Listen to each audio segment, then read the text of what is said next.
Au nom du Père et du Fils et du Saint-Esprit, Amen. Grande joie d'être là avec toi en ce vendredi 1er décembre. On commence un nouveau mois et chaque vendredi, nous faisons mémoire de la passion du Christ, de sa croix, de sa mort, de sa passion, de son amour envers chacun de nous. Car Jésus s'est livré par amour pour nous, pour que nous puissions avoir cette compassion aussi envers les autres, que nous puissions aussi aujourd'hui porter tous ceux qui sont dans l'épreuve, dans les souffrances, que nous puissions les porter dans nos prières et aussi dans nos petits sacrifices. Et la première lecture d'aujourd'hui, c'est Daniel, chapitre 7, à partir du verset 2. Daniel dit, « J'ai contemplé des visions dans la nuit. Voici, les 4 vents du ciel soulevaient la grande mer. 4 bêtes énormes sortirent de la mer, toutes différentes entre elles. La première était pareille à un lion avec des ailes d'aigle. Tandis que je la regardais, ses ailes lui furent arrachées et furent soulevées de terre et dressées sur ses pattes, comme un homme, et un quart d'homme lui fut donné. Voici une deuxième bête, tout autre, semblable à un ours, dressée d'un côté, 3 côtes dans la gueule, entre les dents.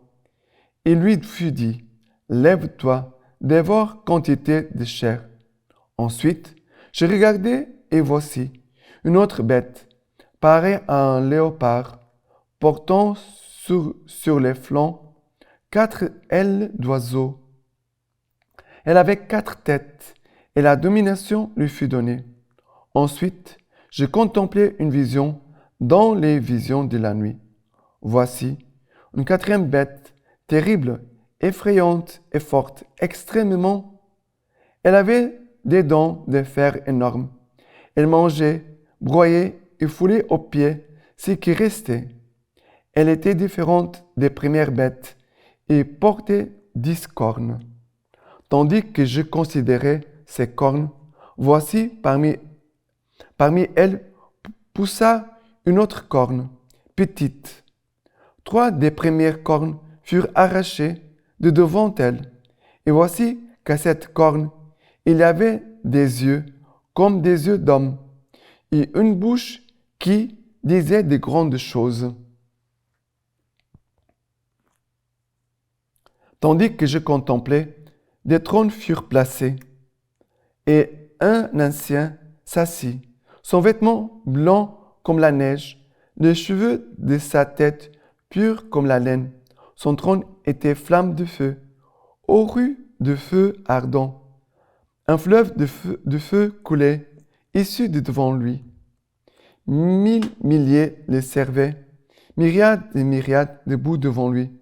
Le tribunal était assis, les livres étaient ouverts. Je regardais alors, à cause du bruit des grandes choses qui disaient la corne, tandis que je regardais, la bête fut tuée, son corps détruit et livré à la flamme du feu. Aux autres bêtes, la domination fut ôtée, mais elles reçurent un délai de vie, pour un temps et une époque. Je contemplais dans les visions de la nuit, voici venant sur les nuées du ciel, comme un fils d'homme, il s'avança jusqu'à l'ancien et fut conduit en sa présence. À lui fut conféré empire, honneur et royaume, et tout peuple, nation et langue le servirent. Son empire est un empire éternel qui ne passera point, et son royaume ne sera point détruit. Alors, ici, c'est un songe que Daniel a eu. Il voit ces 4 bêtes qui représentent des puissances, des royaumes qui sont de cette terre. Ça veut dire des royaumes terrestres. Ça veut dire les règnes des hommes. Et ce qui se passe, c'est que Daniel va dire qu'un moment, il va aussi contempler, il dit, verset 9, « Tandis que j'ai contemplé, des trônes furent placés, un ancien s'assit, son vêtement était blanc comme la neige, des cheveux de sa tête purs comme la laine, son trône était flamme de feu, auru de feu ardent, et un fleuve de feu coulait issu de devant lui. Et après, nous est dit qu'après ce cinquième royaume qui paraît, nous dit, Jean nous dit, je regardais alors à cause du bruit des grandes choses qui disaient la corne, tandis que je regardais, la bête fut tuée, son corps détruit et livré à la flamme de feu. Aux autres bêtes, la domination fut ôtée, mais elles reçurent un délai de vie pour un temps et une époque. Ça veut dire, ces règnes puissants, et on voit ça même aujourd'hui sur notre terre, on voit la Russie, les grands qui semblent être un grand empire qui peut dominer l'Ukraine et veut s'imposer aux autres nations. Mais on sait que cela passera. D'autres règnes partout dans le monde, de pays qui se considèrent très forts, qui vont envahir les autres, dominer les autres pays, d'avoir une force pour que les autres pays puissent avoir peur. Mais on ne doit pas avoir peur, parce que tous les règnes de cette terre passeront.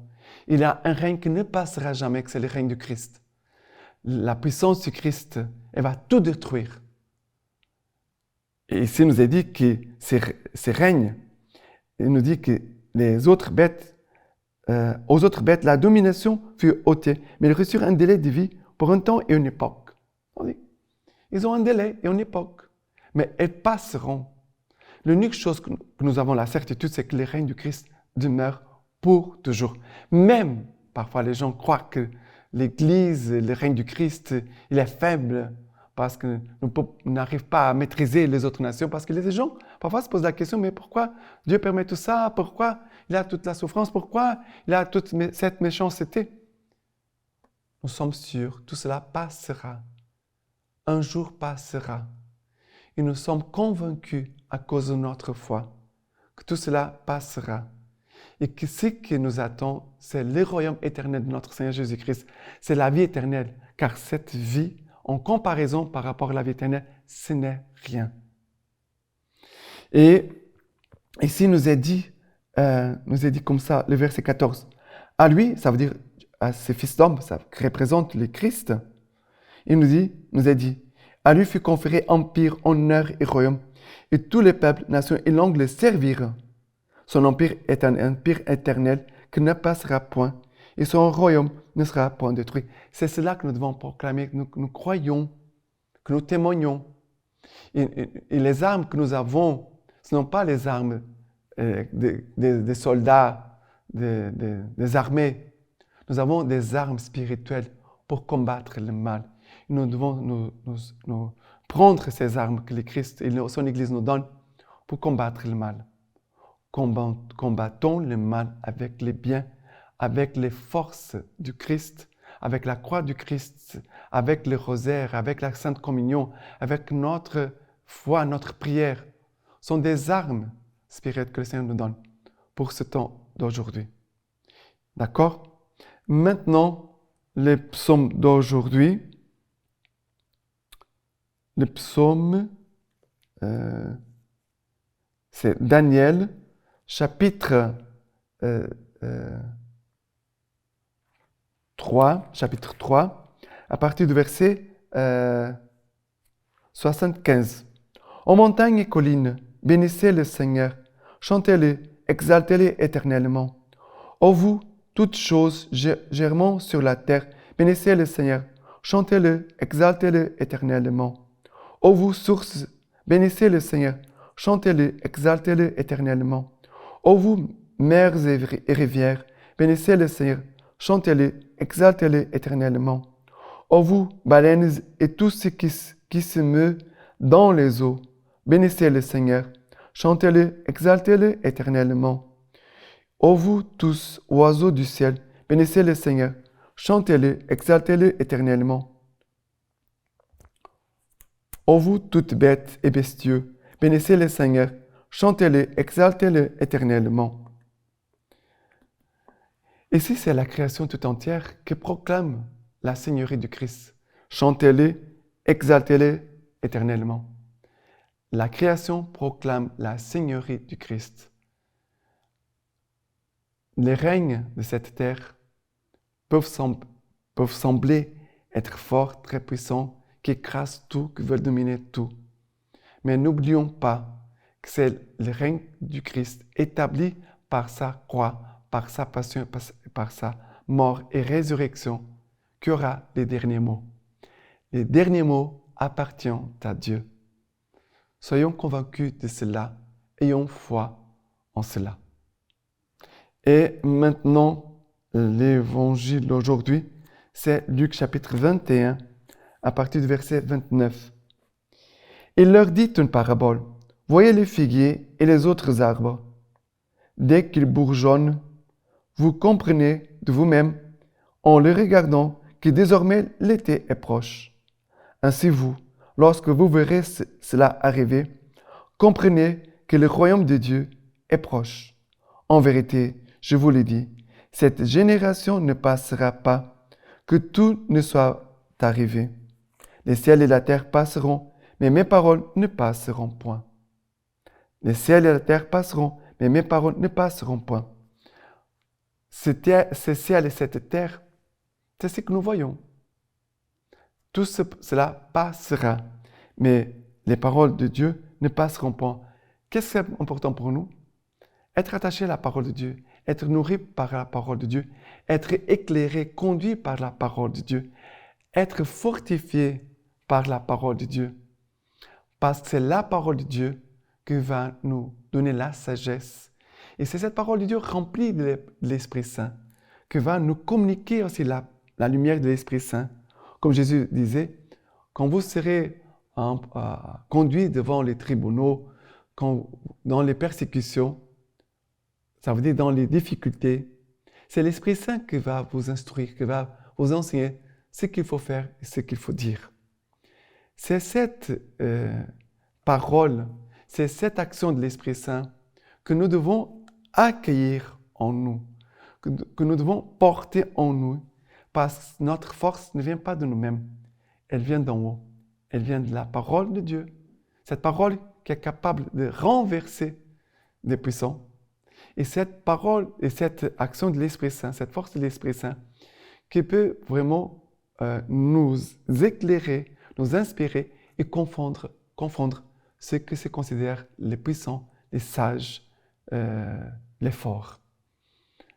Voilà ce qui, comme dit Saint Paul, ce qui est faible dans le monde, voilà ce que Dieu a choisi pour confondre ce qui se considère fort ou qui se considère quelque chose.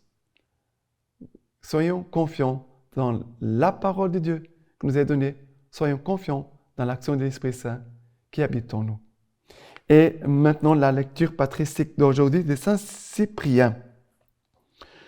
Nous devons nous rappeler que notre devoir est de faire la volonté de Dieu, non la nôtre, comme le Seigneur nous a enseigné à demander chaque jour dans notre prière.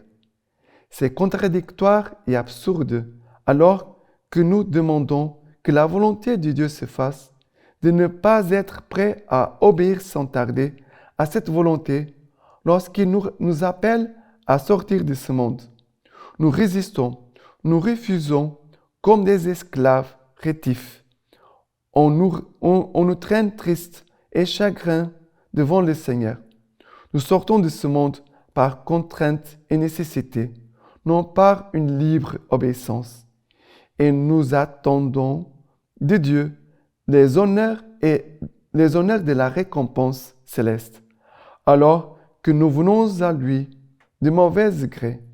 Pourquoi demandons-nous dans la prière que le règne des cieux vienne si nous prenons un tel plaisir à la captivité de la terre? Pourquoi insistons-nous par des supplications répétées pour que le jour du règne se hâte, si nos plus grands désirs et nos vœux les plus ardents sont pour servir ici-bas les démons plutôt que pour régner avec le Christ? Puisque le monde est les chrétiens, pourquoi aimes-tu celui qui te hait au lieu de suivre le Christ qui t'a racheté et qui t'aime?